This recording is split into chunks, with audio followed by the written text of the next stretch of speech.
The exercise scenario is an aircraft crash. Wounded aircrew lay bleeding around the wreckage, and a faint pounding noise signals that more airmen are trapped inside. Exercise Diamond Dragon brings together emergency responders from the U.S. and U.K. armed forces, as well as civilian authorities, to test their response to this emergency and to provide critical training for regional security.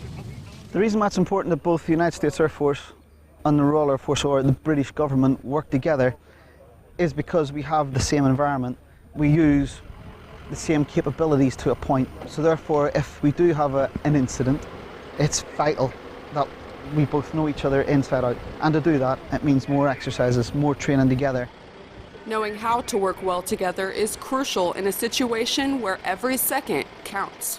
It's very important because anytime that an incident happens, if you don't have those good working relationships, you're not able to respond in a timely manner, so people are not helped in the time that they need.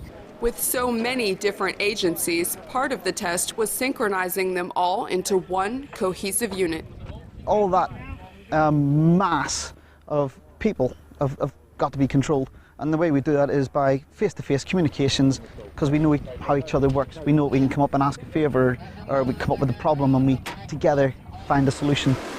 Exercises like Diamond Dragon lay the foundation for a combined, efficient response force in the event of a real-world emergency. Today's responders show how we can be forward, ready now with our partners. Reporting from RAF Huntington, I'm Senior Airman Amanda Sampson.